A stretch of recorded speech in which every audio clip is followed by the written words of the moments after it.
In every workshop that I do, I always get asked this question.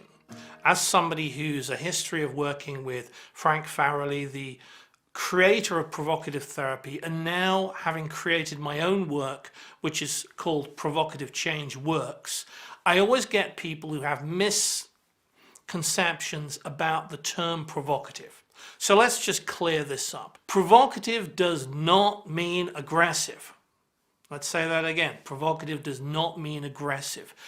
The true meaning of provocative, as I use it and in the spirit of provocative therapy, is to be able to nudge, stimulate, provoke some change in the client or the person that you're working with. And this is done in a good, humored, gentle manner. So Frank Farrelly would describe this as if talking to an old friend. So that's quite different to adopting an arrogant or aggressive kind of attitude. The way of doing this is that the therapist or practitioner adopts a whole bunch of different stances and essentially plays devil's advocate to whoever the other person is that they're having a conversation with.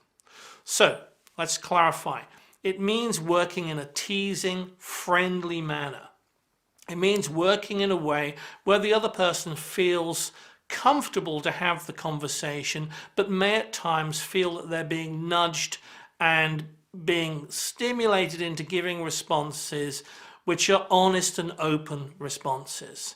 To check that you're with a therapist or practitioner who really has an understanding of this, look at their history of who they've trained with. So if it's provocative therapy, my recommendation is always make sure that they have had first-hand training with Frank Farrelly.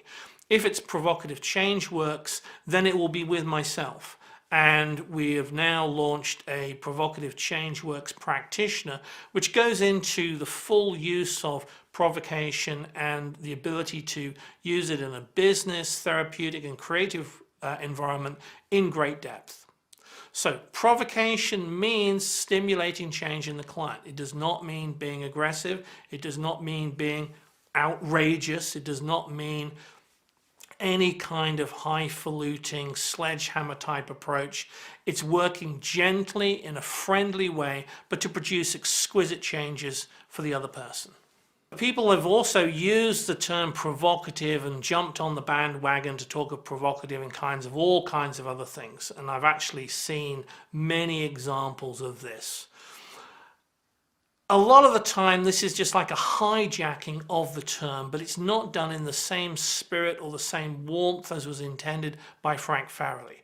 Now, Frank doesn't have a monopoly on the use of the word provocative, but it's important to recognize that if you're reading a book of somebody who claims to have provocative skills, or if you're watching a video of someone who is claiming to have provocative skills, really look to see, is this done with a lightness and an elegance and with a good sense of warmth, or is it done in another way?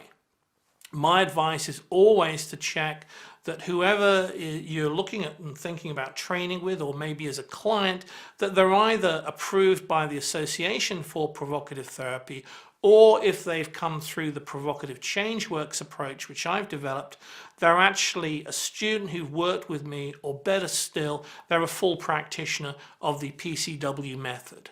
And this is the ethical and honest and duty of care use of the term with working with clients and working with other people.